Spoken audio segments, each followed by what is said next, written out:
Now let's talk about the second part of the Dharma versus religion. Dharma is something that is not equal to religion. Many people are there, rather most people think that Dharma is equal to religion. Even we, while application forms filling up, we write religion as I have told in my last session. But the Sanatan Dharma, the Dharma itself is a Sanskrit word. It comes from the root Dri Dhatu, and Dri means that holds. Dharma here is not a following of a particular faith, it is a total culture that we have to abide in our life, that we abide and that we are accustomed to our daily life. And very interesting is this, that this life, when we are in the northern part of India, we have peculiar particular religious and cultural attributes within the same fabric of Sanatan Dharma. When we are in the South India, we follow some traits, some patterns of South Indian lifestyle.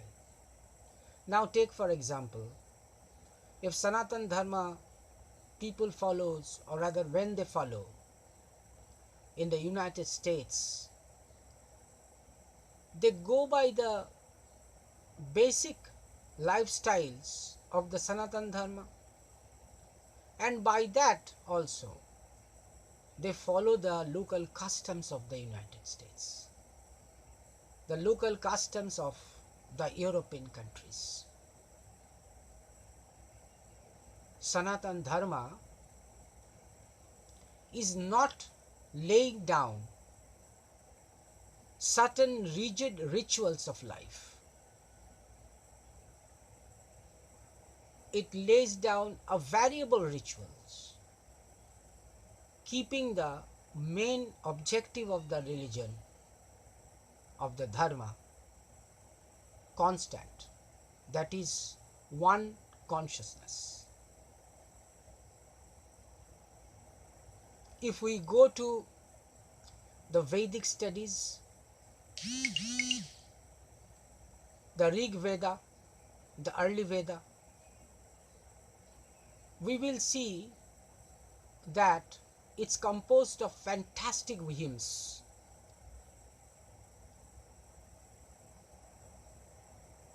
It's called, now we find books on Rig Veda Samhita, Jajur Veda Samhita. What is Samhita? Why this word Samhita, Samhita, is added after Rig Veda Samhita, Jajur Veda Samhita? These words are added because Samhita means, Sam means total, Hita means, Hit means the total that is put together for a benefit. That means Samhita, that goes with the human race for benefit. And after the Rig Veda comes the Jajur Veda. What is Jajur? Jajur is the mantras, the praises for the gods. Who are the gods? And what for they are worshipped? All natural beings are personified as God in Veda. Agni, the fire god. Varun, the water god,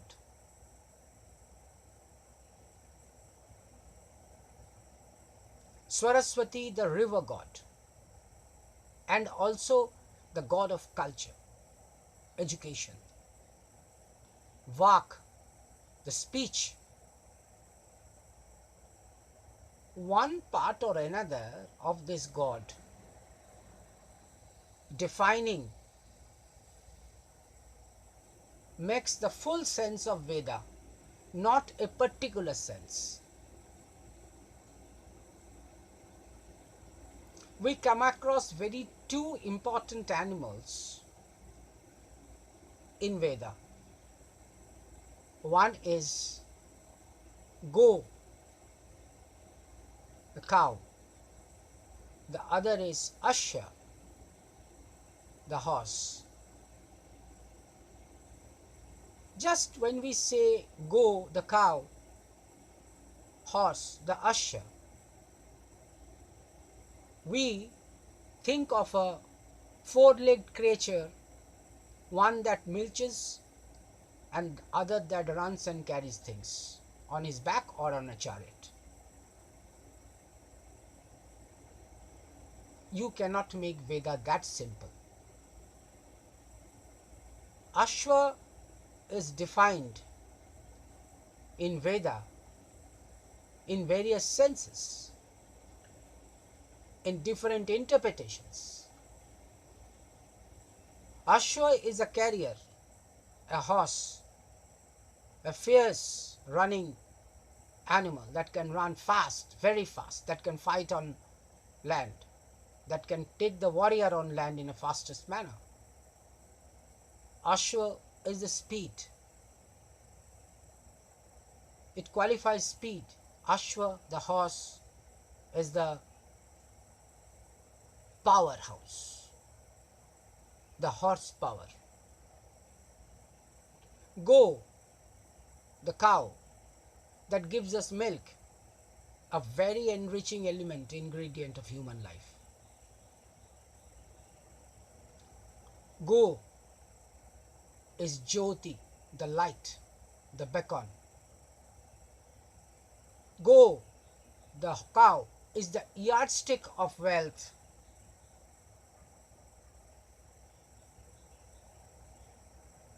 Go, the cow, is the measurement yardstick of wealth and prosperity. How Veda relates prosperity and milk. Veda relates prosperity and milk in the manner that milk enriches your health. Prosperity comes from a good health. Health and wealth by commerce, by fighting enemies, that is best, that is used, that a horse is used for that.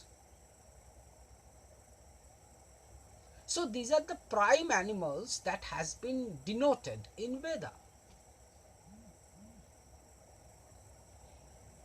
What are the transition of Veda, the evolution of Veda? We have in history prehistoric civilizations, Stone Age, Copper Age, Modern Age, Postmodern Age, and so on. But how Veda also divides life into four parts, activities into four parts. What are the life of the four parts? The celibacy, brahmacharya, when he learns the scriptures, the fighting techniques. These are all practices of the antiquity. To live the message, the lessons to live and prepare for a household life. Then comes Gahadhastha, the family household life. When one is married, he discharges all his responsibility to his wife, or the wife discharges his responsibility to her husband, upbrings her children, take care of the parents. After fulfilling these obligations, a man goes for Banaprastha. When he learns, he recites the beautiful, the fantastic, the brilliant minds of the rishis in Rig Vedic hymns.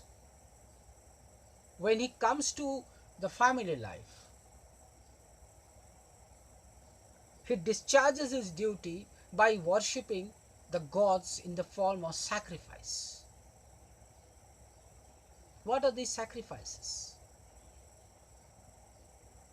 Oblations. Giving something, getting something. What is giving? The clarified butter, the soma. And if one is a king, he performs Ashwamedha. Ashwa. King relates to power. King needs to be a powerhouse. So he performs Ashwamedha, the horse, the symbol. Every country has a symbol on its flag, an emblem. Every school has an emblem. Every institution has a symbol. Ashwa is a symbol. That's a powerhouse symbol. The kings are endowed with that powerhouse. So he performs Ashwamedha. The horse is let free. He goes and goes on one after another country, and if some king or some tribe or some people try to resist the horse, the king fights. So that by that he becomes the emperor.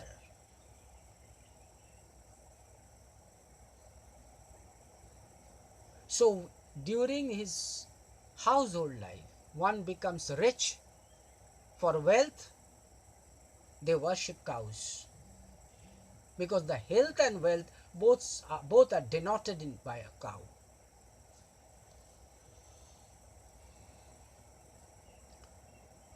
And after the completion of the household life, after 50 or after 60, whatsoever the age, one becomes Vanaprasthi, a preparatory stage, who goes in the forest, lives the life of a hermit for penance.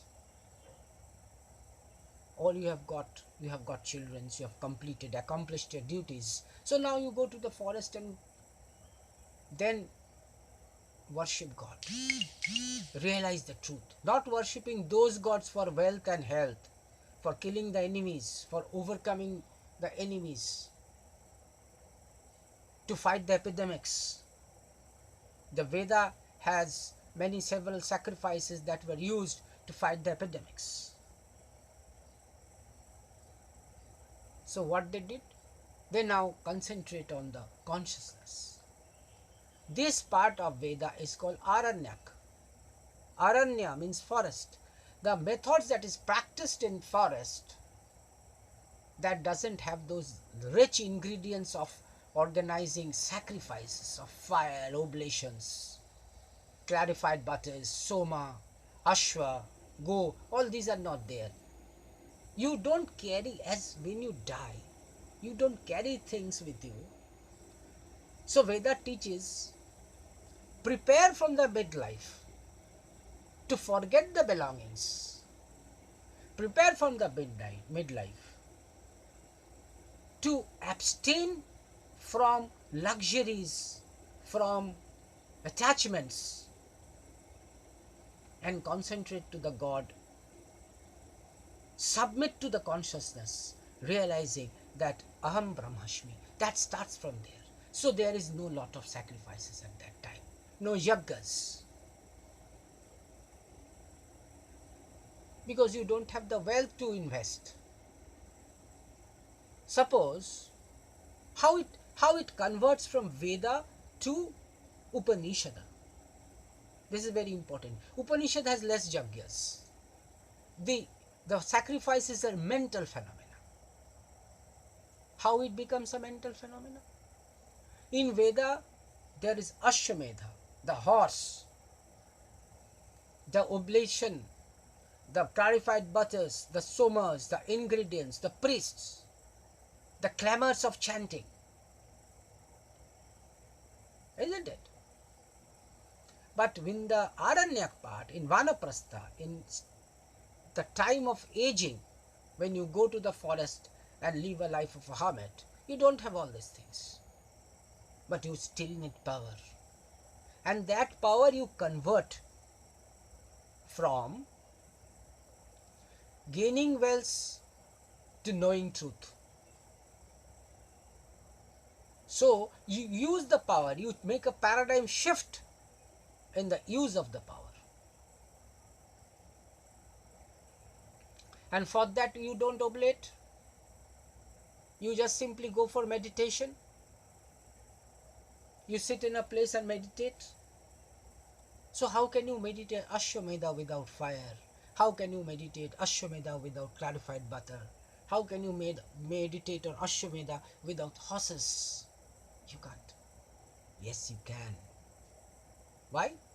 How?